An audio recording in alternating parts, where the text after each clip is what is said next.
사랑합니다 여러분. 파워큐티를 읽어드립니다. 윤원석 목사입니다. 반갑습니다. 잘 지내셨습니까? 예. 이제 또 다음 주가 되면 날이 좀 많이 추워진다 합니다. 여러분들이 건강하시면 좋겠습니다.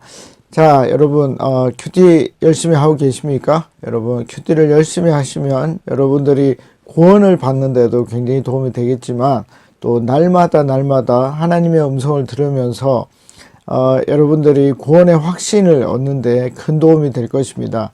여러분, 그래서 꼭 여러분들이 매일매일 얼마? 하루에 10분을 여러분들이 굉장히 집중해서 여러분들이 하셔야 됩니다. 집중해서 하나님을 만나시고 하나님의 음성을 들으시면 여러분들이 날마다 구원의 확신을 얻는데 큰 도움이 될 것입니다. 자, 오늘 본문은 우리가 지난번에 연습했던 문단을 나눈다는 것은 무엇이었습니까? 의미 그룹을 나눈다 하는 것이었습니다. 그렇죠? 그래서 그 의미 그룹을 나눴는데 굉장히 도움이 되는 본문이라고 생각을 합니다. 자, 여기 하나님 나라의 큐티를 여러분들이 보시면 31일 날 1월 31일 날 큐티입니다. 본문은 어디냐면 마가복음, 이제 우리 시편에서 마가복음으로 넘어왔죠. 마가복음 1장 9절에서 13절까지 말씀입니다. 그래서 요 본문을 보시면 여러분들은 어떤 식으로 의미 그룹을 나누어 생각할 수 있는지 여러분들이 알 수 있습니다. 제가 한 절씩 읽으면서 여러분들하고 큐티를 해보고, 그리고 나중에 어떻게 문단을 나누는지 보도록 하겠습니다. 자, 9절 보시면 그 무렵에 예수께서 갈릴리 나사렛으로부터 오셔서 라고 말을 했습니다. 자, 예수님 어디에서 태어나셨죠? 자, 이런 것도 모르는 분들은 힘들지만 우리 중국반 정도 되면 성경을 한 번 정도 읽고 교회 나간 지 한 3년 정도 되면 알 수 있습니다. 그렇죠? 자, 갈릴리는 어디입니까? 여러분들이 이 지도를 좀 알면 좋은데, 이스라엘 지도는 이렇게 요단강이 있고 맨 위에는 갈릴리 호수가 있고 맨 밑에는 뭐가 있죠? 사해, 염해, 그러니까 짠물이 있어서 몸이 뜨는, 그렇게 됩니다. 그래서 요 위에 갈릴리, 북부를 얘기하는 것이 어디라고요? 예, 이 갈릴리라고 볼 수 있고, 나사렛은 아주 작은 마을이라고 여러분들이 보시면 되겠습니다. 자, 요단강에서 요한에게 세례를 받으셨다. 자, 여기 요한도 여러분들이 결정하기가 쉽지 않습니다. 요한은 성경에 2명이 나오죠. 세례자 요한과 또 누굽니까? 사도 요한인데, 여기에서는 세례자 요한을 얘기를 합니다. 그러니까 예수님 전에 마지막 선지자 세례자 요한에게 세례를 받으셨다. 자, 여러분, 이게 굉장히 중요한데, 여러분, 왜 예수님이 인간과 같이 세례를 받았을까요? 이제 마태복음에 보면 이것은 하나님의 뜻을 이루기 위해서 이것을 하십니다. 이 일을 통해서 어떻게 되죠? 하나님의 성령이 내리면서 어떻게 됩니까? 공생애를 시작하게 되죠. 그래서 이 과정은 굉장히 중요합니다. 그러나 처음으로 이것을 큐티하는 사람들에게는 이 본문이 이해되기가 굉장히 어렵습니다. 자, 10절, 예수께서 물속에서 막 올라오시는데 하늘이 갈라지고 성령이 비둘기같이 자기에게 내려오는 것을 보셨다. 자, 여기 이제 굉장히 중요한 게 있는데, 이 누가 봤느냐 하는 것입니다. 이 마가는 1차적으로 누구죠? 예수님이 그걸 보았다는 것입니다. 여러분, 예수님은 그 신적인 존재와 인간적인 존재가 동시에 있는 분이십니다. 그래서 사람이면서 온전히 하나님이시다 하는 것이죠. 근데 저는 예수님이 스스로 그 신적인 요소를 많이 감추었다고 생각을 합니다. 그래서 성령이 내려오는 것을 보면서 뭘 느꼈을까요? 아, 내가 정말 하나님의 아들 메시아가 맞구나 하는 것을, 그러니까 이전에도 알았겠죠. 이전에도 알았지만 이 일을 통해서 인간적으로 느꼈다는 것을 저는 볼 수 있습니다. 여러분들도 생각을 해보시면서 제 생각을 따라가지 마시고 여러분들 안에 있는 하나님이 주시는 음성을 들어야 됩니다. 하나님이 이 뜻이 무엇입니까? 여러분들이 꼭 보셔야 됩니다. 자, 그리고 11절로 가볼까요? 그리고 하늘로부터 소리가 났다. 소리가 난 거죠. 모두가 들었는지 아니면 일부 사람만 들었는지 세례자 요한과 예수님만 들었는지 이 본문에서는 정확하게 알 수가 없습니다. 너는 내 사랑하는 아들이다. 내가 너를 좋아한다. 라는 말이 나오고 있습니다. 여러분, 이게 이제 하나님의 음성을 듣는 것이거든요. 여러분, 하나님의 음성을 반드시 들을 수 있습니다. 여러분들이 이게 이상하다고 생각을 하지만 그것은 여러분들이 영적인 능력을 기르지 않아서 그렇습니다. 영적인 근육이 발달이 되면 이 음성이 들리게 됩니다. 자, 뭐라 그러죠? 너는 내 사랑하는 아들이다. 내가 너를 좋아한다.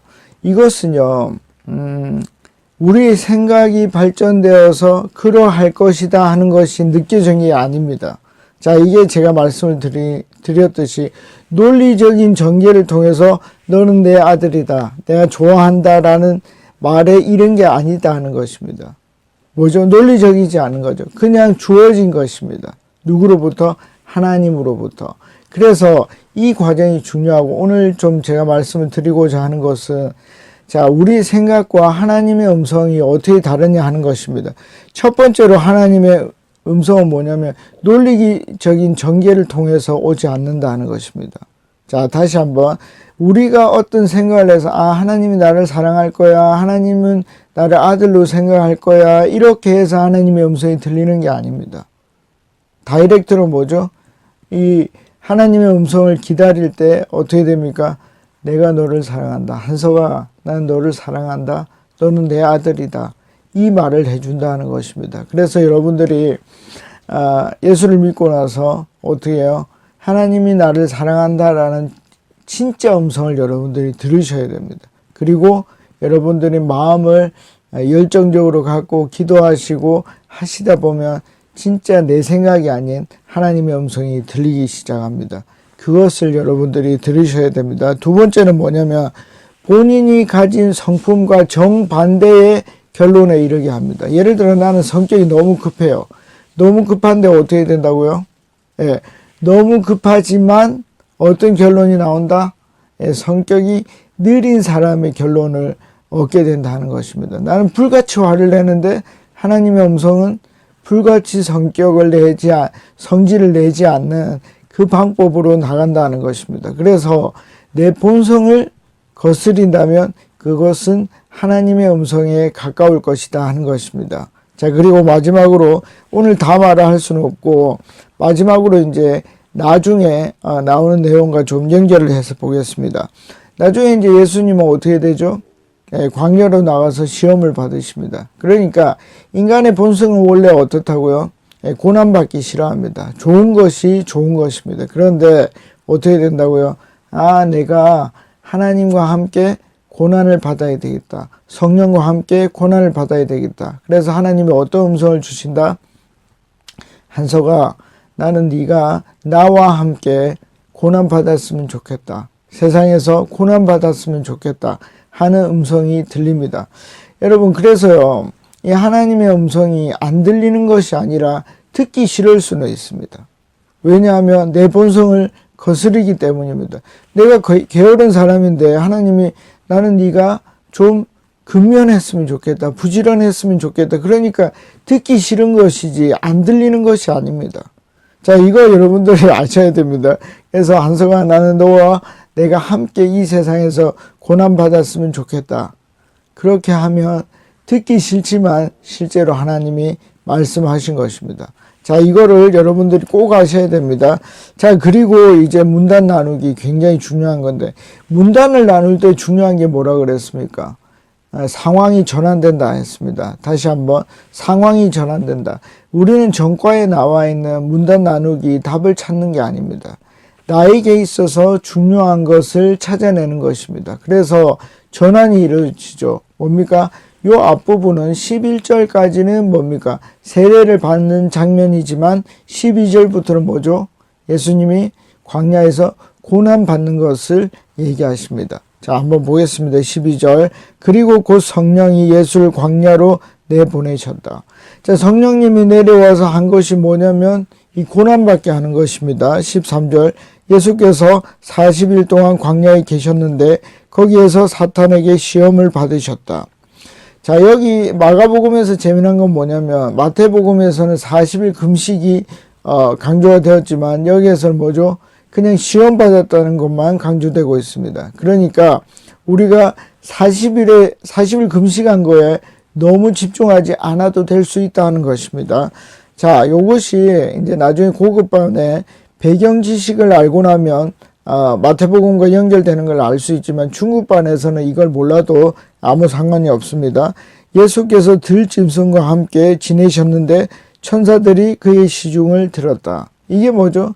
하나님과 함께, 성령과 함께 고난을 받는 것입니다. 여러분, 세상에서 고난받는 것은 쉬운 일이 아닙니다. 정말 어렵습니다. 그런데 뭐죠? 하나님의 천사가, 성령이 우리와 함께 한다는 증거가 반드시 나타난다 하는 것입니다. 자, 문단이 정해졌습니다. 그렇죠? 오늘 문단은 크게 두 가지로 정해졌습니다. 여러분들 더 자세히 나누셔도 됩니다. 여러분들이 의미를 파악할 수 있으면 충분합니다. 여러분, 그래서 저는 어떻게 해요? 9절부터 11절까지, 그리고 12절에서 마지막 절 13절까지 이렇게 나눠서 첫 번째 부분은 뭡니까? 첫 번째 부분은 예수님이 세례를 받으셨고, 두 번째 부분은 성령에 이끌려서 40일 동안 어떻게 해요? 고난을 광야에서 받았다 하는 것을 여러분들에게 나누었습니다. 오늘 하나님께서 저에게 주신 말씀은, 한서가, 나는 너를 사랑한다. 그리고 너는 나의 사랑하는 아들이다. 그러나 세상에서 나와 함께 같이 고난을 받았으면 좋겠다. 이렇게 저에게 말씀하셨습니다. 여러분들에게 들리는 하나님의 음성은 무엇입니까? 꼭 그 음성을 듣고 하루를 살아가는 여러분들이 되시기를 간절히 바랍니다. 또 다음에 뵙겠습니다. 안녕히 계십시오. 파워.